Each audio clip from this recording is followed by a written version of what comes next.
तो खैरियत से होंगे। अच्छा, डिस्कस करते हैं नाइट्रोजन साइकिल को। चैप्टर नंबर 25 हमने शुरू किया था।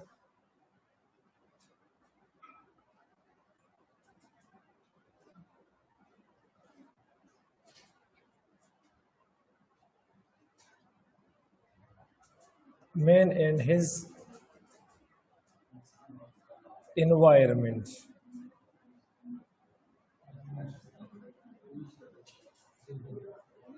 इसमें डिस्कस करते हैं नाइट्रोजन साइकिल, स्टेप्स,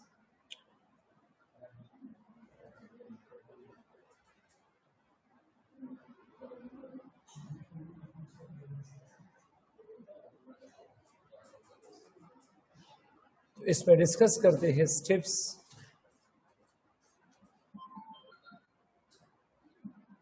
इंक्लूडेड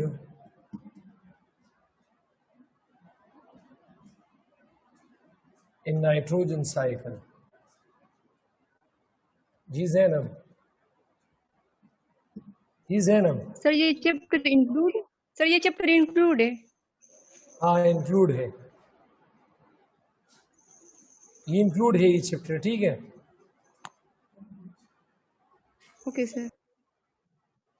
जी नोमान। अस्सलामुअलैकुम सर। अस्सलाम। जी नोमान। सर ये बिहेवियर का चैप्टर इंक्लूड है? नहीं, बिहेवियर नहीं है। सर और कौन से नहीं है? बस तो steps involve in nitrogen cycle. तो इसमें हमारे पास क्या है, पहला जो स्टेप है वो है नाइट्रोजन फिक्सेशन।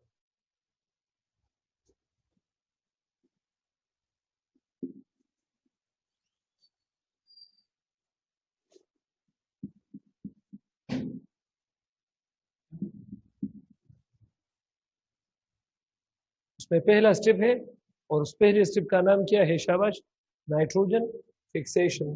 तो नाइट्रोजन फिक्सेशन की 3 वेज है।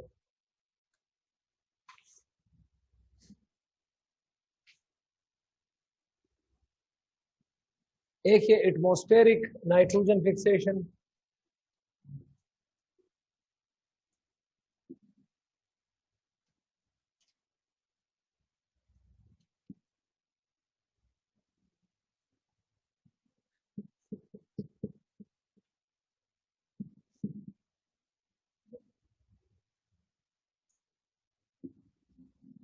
दूसरा इसमें है इंडस्ट्रियल नाइट्रोजन फिक्सेशन।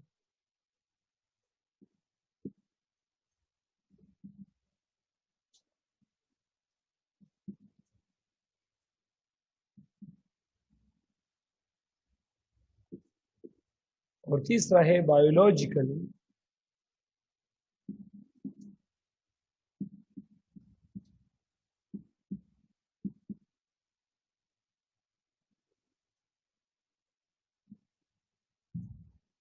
तो जो industrial nitrogen atmospheric nitrogen fixation है ये बहुत कम है, 5 to 8% है। ये जो इंडस्ट्रियल नाइट्रोजन फिक्सेशन है तो ये हमारे पास 32 से लेकर 35% है। और ज्यादा जो नाइट्रोजन फिक्सेशन है ये बायोलॉजिकल नाइट्रोजन फिक्सेशन है। अब बायोलॉजिकली नाइट्रोजन फिक्सेशन में हमारे पास क्या होता है, इनटू नाइट्रोजन को और हाइड्रोजन को ये मिलाता है बैक्टीरिया,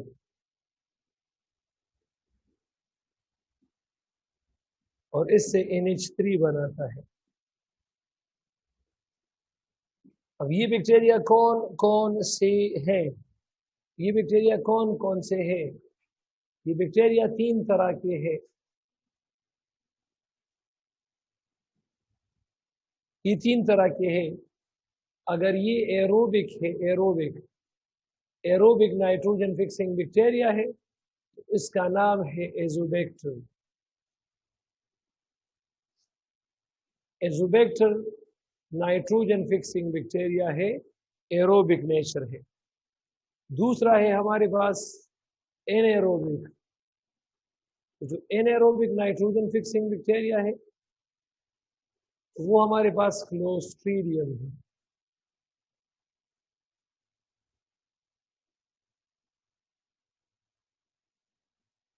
और ये जो क्लोस्ट्रीडियम है ये एनारोबिक नाइट्रोजन फिक्सिंग बैक्टीरिया है। और एक है हमारे पास सिम्बियोटिक नाइट्रोजन फिक्सिंग बैक्टीरिया, जिसका जो common example symbiotic nitrogen exam fixing bacteria, इसका जो एग्जाम्पल है वो है राइजोबियम।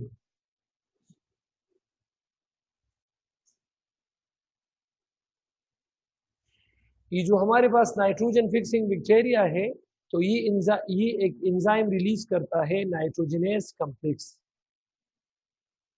ये जितनी भी हमारे पास नाइट्रोजन फिक्सिंग बैक्टीरिया है,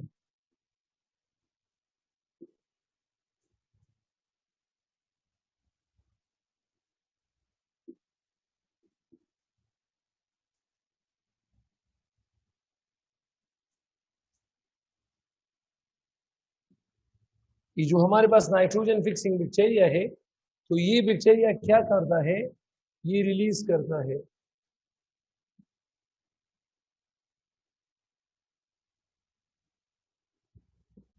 नाइट्रोजनेस कॉम्प्लेक्स।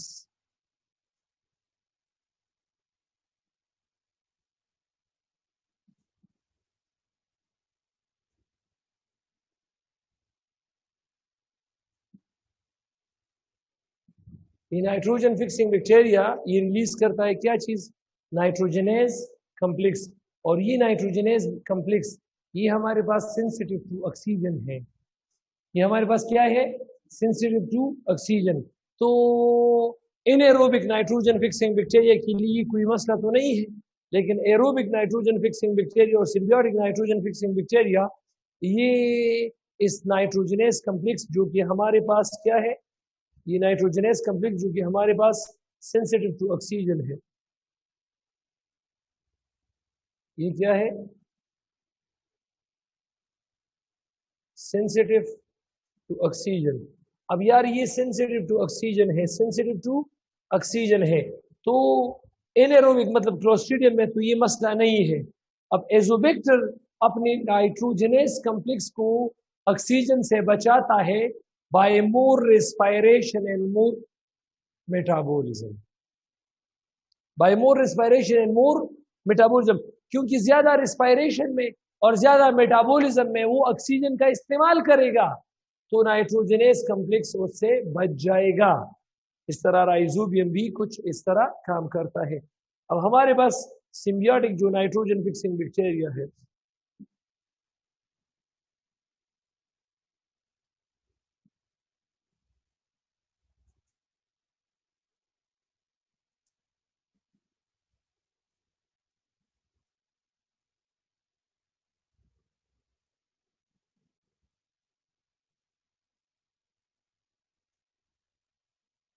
जो सिम्बियोटिक नाइट्रोजन फिक्सिंग बैक्टीरिया है, सिम्बियोटिक जो नाइट्रोजन फिक्सिंग बैक्टीरिया है, तो ये नाइट्रोजन फॉर एग्जांपल इसमें हमारे पास है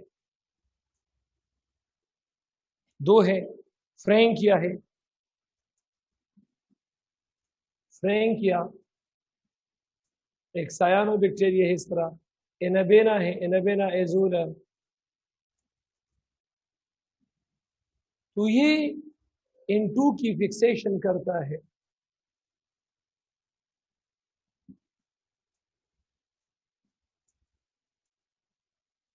फ्रैंकिया में वेसिकल बनता है, स्मॉल राउंड स्ट्रक्चर होता है। और एनाबेना में क्या होता है, इसमें हेटेरोसिस्ट। अब ये वेसिकल और हेटेरोसिस्ट ये नाइट्रोजन फिक्सेशन करता है ताकि नाइट्रोजन फिक्सेशन ऑक्सीजन इंटरप्शन ना हो जाए वहां पर नाइट्रोजन फिक्सेशन में। Is it clear? शाबाश, स्क्रीनशॉट जल्दी जल्दी ले लो, शाबाश।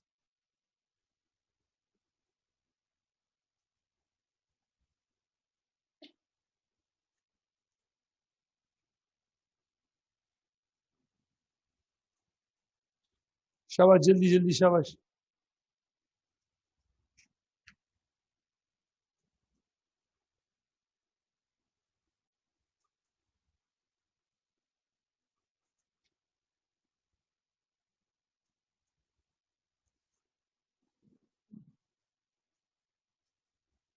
इसके बाद है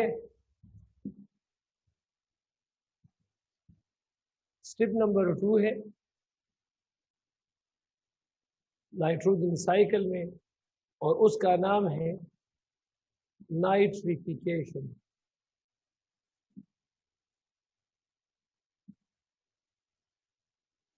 तो नाइट्रिफिकेशन में क्या है?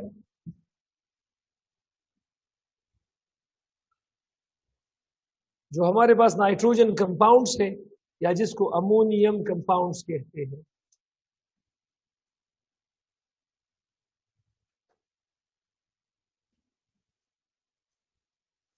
जो हमारे पास अमोनियम कंपाउंड्स है, तो एक बैक्टीरिया आता है, इस अमोनियम कंपाउंड को कन्वर्ट करता है, नाइट्रोमोनास बैक्टीरिया है, इसको कन्वर्ट करता है किस में?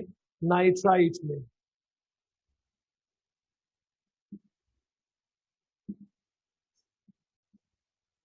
इस बैक्टीरिया का नाम क्या है? नाइट्रोमोनास।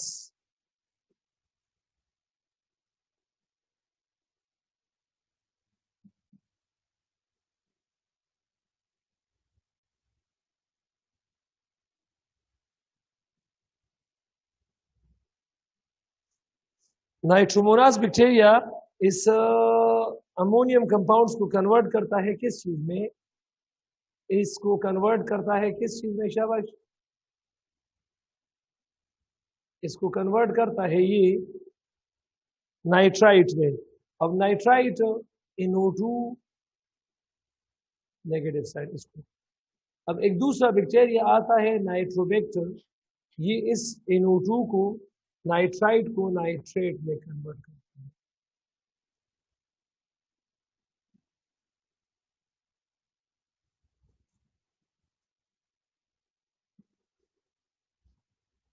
इस बैक्टीरिया का नाम नाइट्रोबैक्टर है।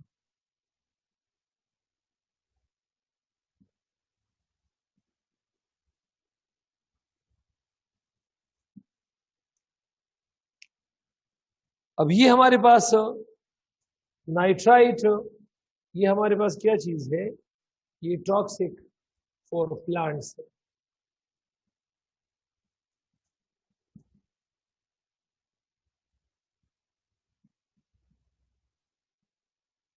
और ये जो नाइट्रेट है, तो ये हमारे पास क्या है? ये यूजफुल है, यूजफुल।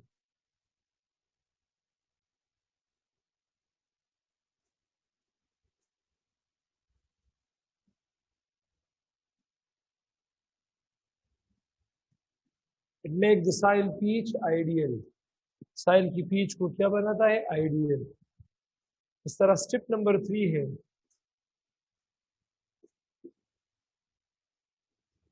और स्टेप नंबर 3 का नाम है डीनाइट्रिफिकेशन।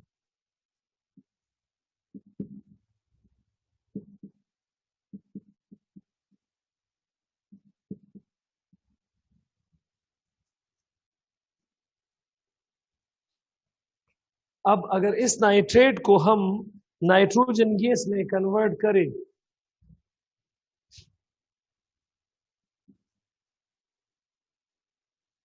नाइट्रेट जो कि NO3 है,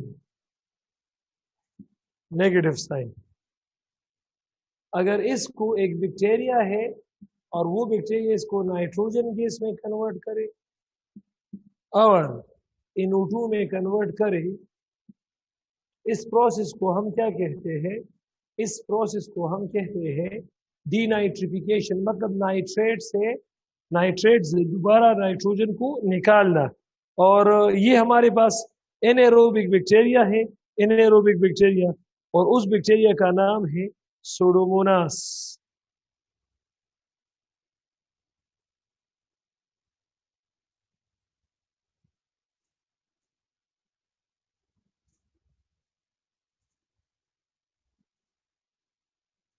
ये कन्वर्जन करवाता है सूडोमोनास। क्या चीज है वह? Pseudomonas bacteria. स्टेप नंबर 4 और लास्ट, और उस स्टेप का नाम है क्या चीज? शाबाश, ammonification.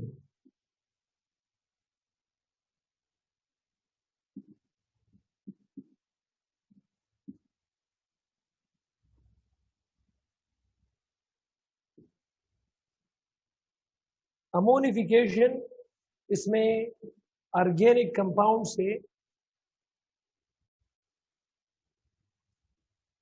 Organic compound for example faeces वगैरह से अगर इनऑर्गेनिक नाइट्रोजन बन जाए,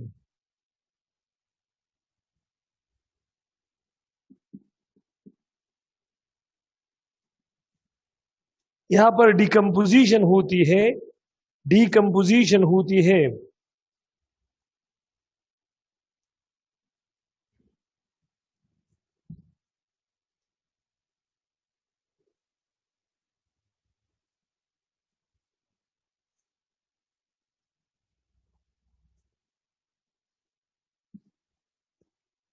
तो ये हमारे पास क्या चीज है?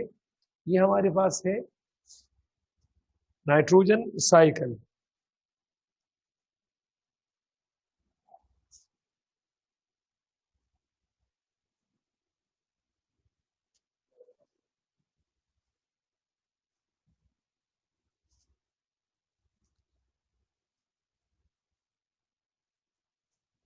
शाबाश, स्क्रीनशॉट ले लो जल्दी जल्दी, शाबाश।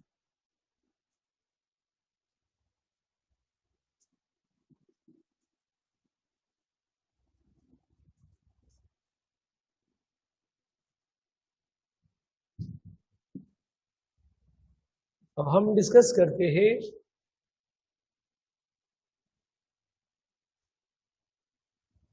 एनर्जी फ्लो थ्रू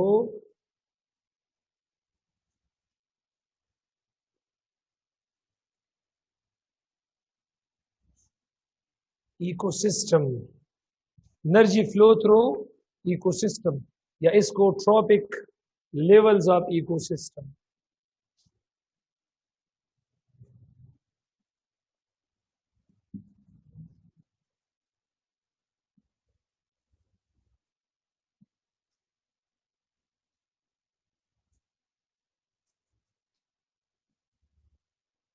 या इसको हम ट्रॉपिकल लेवल्स ऑफ इकोसिस्टम भी कहते हैं।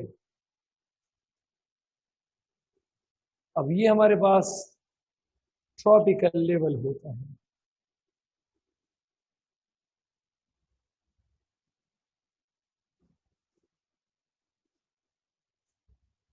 तो हमारे पास फर्स्ट ट्रॉपिक लेवल जो है, फर्स्ट ट्रॉपिक, उसमें प्राइमरी प्रोड्यूसर होते हैं।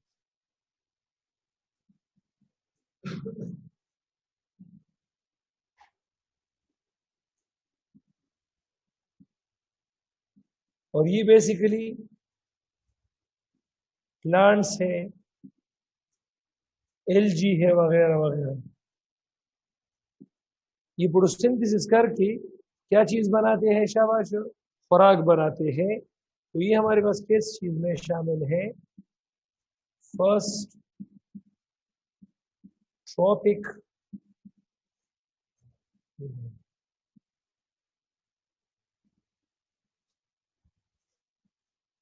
इसके बाद एक दूसरा ट्रॉपिकल लेवल आता है, सेकेंड ट्रॉपिकल लेवल, उसको हर्ब्यूर्स कहते हैं, हर्ब्यूर्स।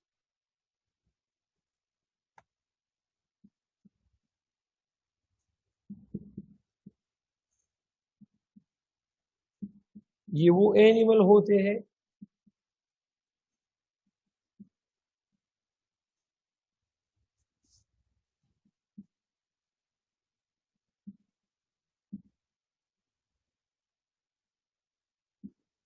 Which feed on plants. ये बनाता है क्या चीज? शाबाश,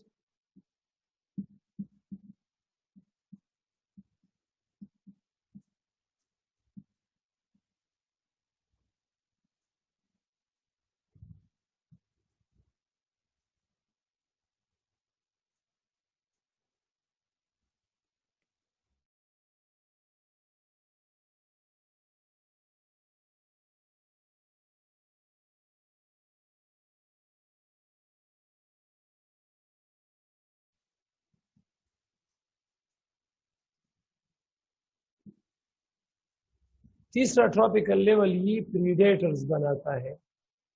अब प्रीडेटर्स क्या है? ये ऐसे एनिमल्स हैं जो कि हर्बिवोर्स को काटते हैं।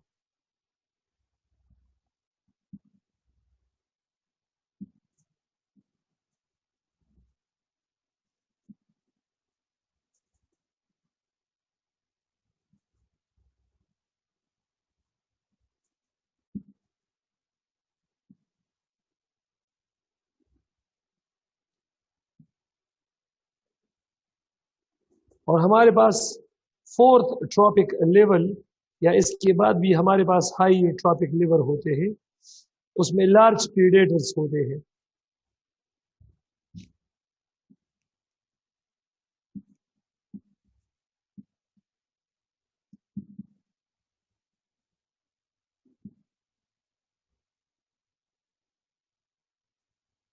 और लार्ज प्रीडेटर्स ये किसको कहते हैं शाबाश? ये कहते हैं स्मॉल प्रीडेटर्स को, हर्बिवोर्स वगैरह को, ठीक है। तो ये लार्ज प्रीडेटर है, लार्ज प्रीडेटर।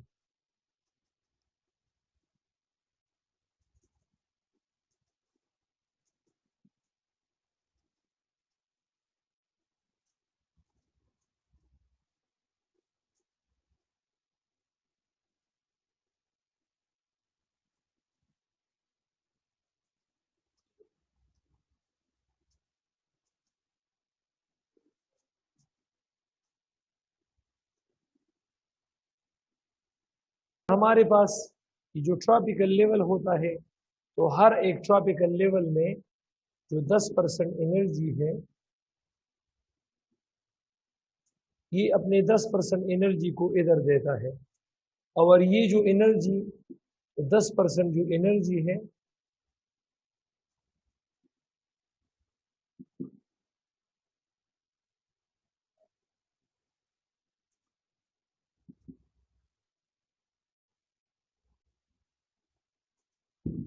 जो लार्ज प्रीडेटर है, इसके बाद डिकम्पोजिशन होता है। क्या है शाबाश? डिकम्पोजर। और ये जो डिकम्पोजर्स होते हैं, इसमें एनर्जी की साइक्लिंग नहीं होती, क्योंकि ये दोबारा इस ट्रॉपिकल लेवल को फर्स्ट ट्रॉपिकल लेवल से शुरू कर देता है, ठीक है। तो यहाँ पर एनर्जी नहीं होती। तो ये हमारे पास क्या है? Energy flow through ecosystem. शाबाश, इससे जल्दी जल्दी स्क्रीनशॉट ले ली शाबाश।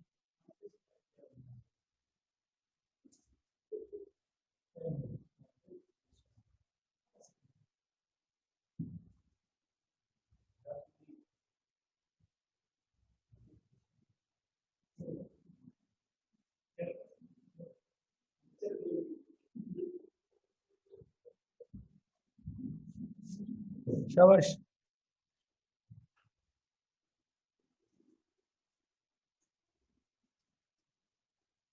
शाबाश सिस, जल्दी जल्दी स्क्रीनशॉट ले लो शाबाश।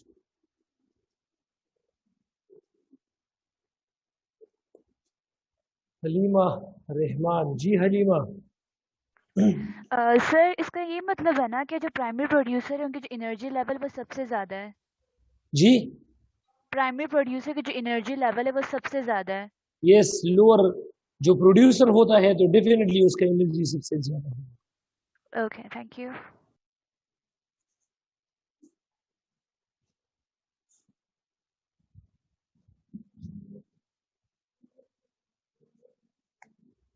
इसके बाद हम डिस्कस करेंगे gross primary productivity.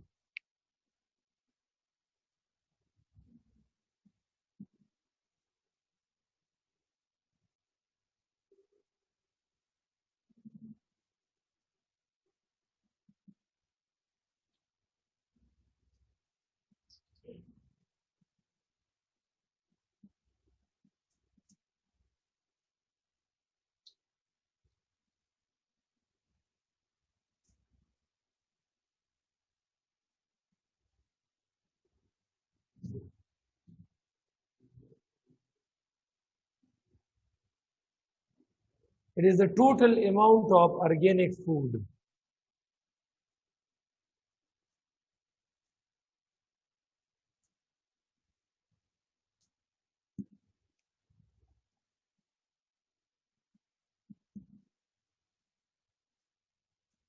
produced by plants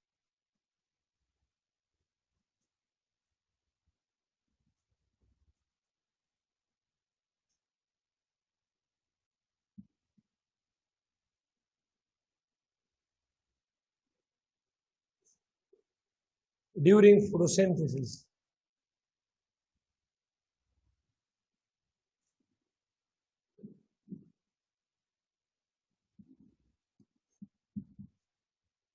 Is called gross primary productivity, the total amount of energy. अब ये जो हमारे पास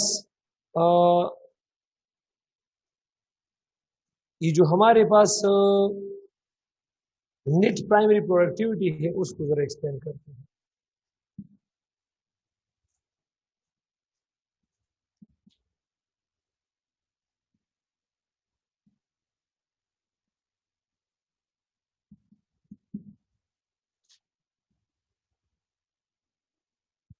इसको NPP net primary productivity,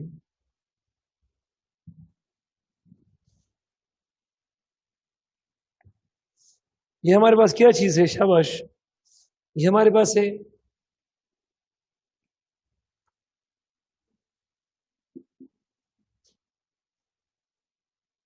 amount of energy है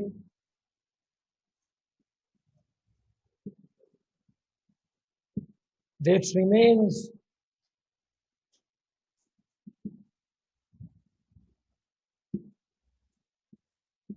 available for plants growth.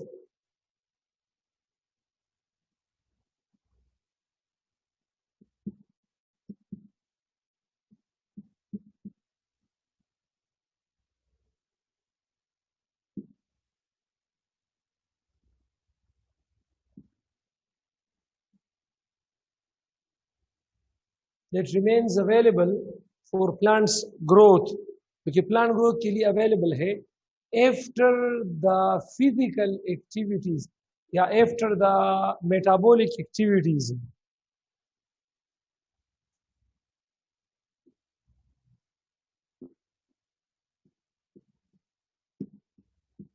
मतलब रेस्पायरेशन वगैरह, आफ्टर द कंप्लीशन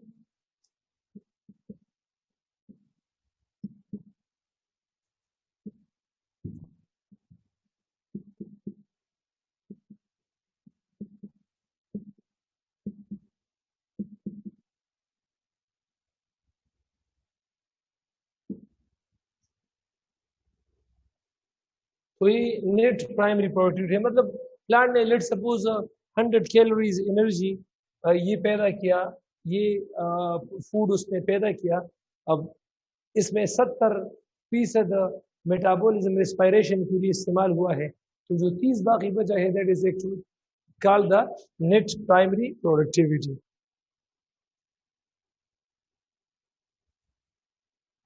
अच्छा, जो प्रोडक्टिविटी है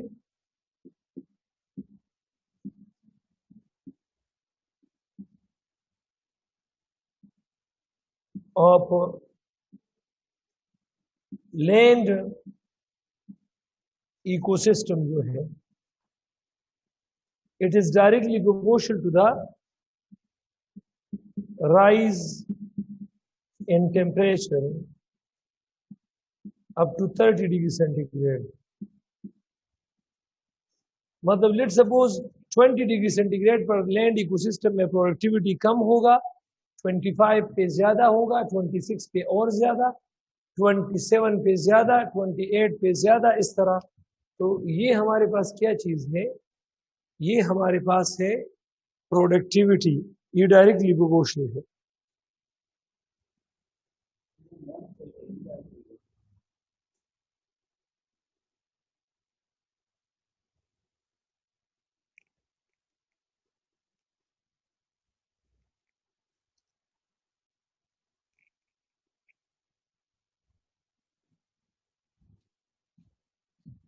तो हमारे पास प्रोडक्टिविटी ऑफ लैंड इकोसिस्टम ये ज्यादा होगा और प्रोडक्टिविटी ऑफ डिजर्ट इकोसिस्टम वो हमारे पास कम होगा।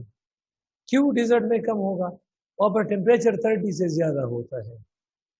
इन शॉर्ट हमारे पास 30 से ऊपर टेम्परेचर में प्रोडक्टिविटी कम हो जाती है, 30 से अगर नीचे चली जाती है तो प्रोडक्टिविटी कम हो जाती है।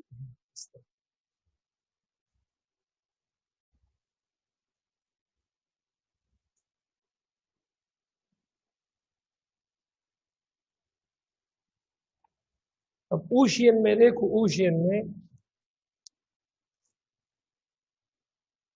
मतलब एक्वेटिक इकोसिस्टम में, एक्वेटिक इकोसिस्टम में अगर पानी इतना गहरा नहीं है, अगर पानी इतना गहरा नहीं है, शैलो वाटर में प्रोडक्टिविटी ज़्यादा होता है क्योंकि लाइट अच्छी तरीके से पहुंच सकता है, और डीप वाटर की प्रोडक्टिविटी क्या होगा, कम।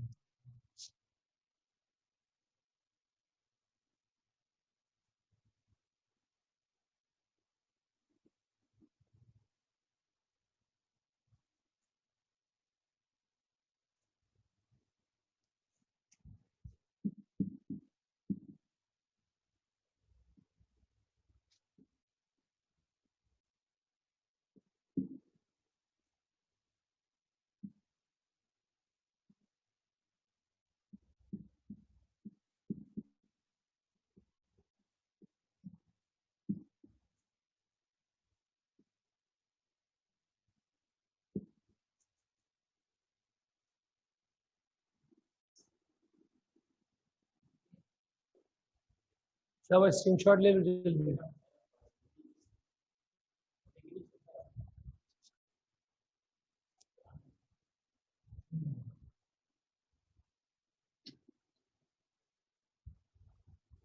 अच्छा, इसके बाद सिर्फ एक टॉपिक है और वो है हमारे पास क्या चीज़, शाबाश, इसके बाद सिर्फ एक टॉपिक है और वो है हमारे पास पॉपुलेशन डायनेमिक्स।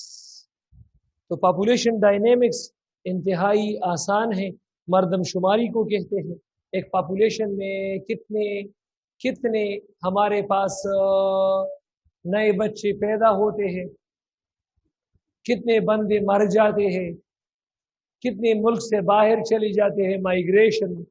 पॉपुलेशन डायनेमिक्स मर्दमशुमारी को कहते हैं कि हमारे पास साल में एक पॉपुलेशन में कितने बच्चे पैदा हो गए हैं, कितने अफराद मर गए हैं, कितने पॉपुलेशन से बाहर निकल गए हैं, कितने आ गए हैं। मतलब हमारे पास डेथ रेट, बर्थ रेट और माइग्रेशन रेट को हम क्या कहते हैं, पॉपुलेशन डायनेमिक्स। एक पॉपुलेशन में मैंने आपको बार बार बताया था कि पॉपुलेशन में खुराक के सामान को हम क्या कहते हैं, कैरिंग कैपेसिटी। तो जितना एक पॉपुलेशन छोटा होगा, कैरिंग कैपेसिटी ज्यादा होगा। अब एक पॉपुलेशन ज्यादा से ज्यादा बढ़ रहा है, बढ़ रहा है, बढ़ रहा है, तो कैरिंग कैपेसिटी कम होगा और पॉपुलेशन का उस पर गलत असरात होगा। इसके बाद सिर्फ और सिर्फ एक टॉपिक है, population related rapid growth in human population. यहां देखो, शाबाश। और ये मैंने बताया था, ये रीडेबल टॉपिक्स है, ह्यूमन इम्पैक्ट्स। अब सिलेबस चेक कर लो, उसमें ये है ह्यूमन इम्पैक्ट्स ऑन एनवायरनमेंट। जो मैंने पढ़ाया है वही और ये शामिल है, ह्यूमन इम्पैक्ट्स ऑन एनवायरनमेंट। ये तो ह्यूमन माहौल को किस तरह गंदा करता है, डिफोरेस्टेशन करता है, ज्यादा गाड़ियां चलाता है, ऑटोमोबाइल से माहौल गंदा हो जाता है, एयर पोल्यूशन हो जाता है, वाटर पोल्यूशन वगैरह, इस तरह एसिड रेन, ग्लोबल वार्मिंग, ये वगैरह। और population, Pakistan family planning policy से कि पाकिस्तान अपनी पॉपुलेशन को फैमिली प्लानिंग जो पॉलिसी से, तो ये तो मैंने बताया था कि ये तो रीडेबल है, ये तो रीडेबल है कि पाकिस्तान की पॉलिसी जो पॉपुलेशन है वो 1960 में कितनी थी, उसके लिए पाकिस्तान ने कौन सी पॉलिसी बनाई ताकि पॉपुलेशन में इजाफे को रोका जा सके, 1990 में वगैरह वगैरह वगैरह एंड वगैरह। क्लियर है? तो ये कल इंशाल्लाह हम नया चैप्टर डिस्कस करेंगे, ठीक है।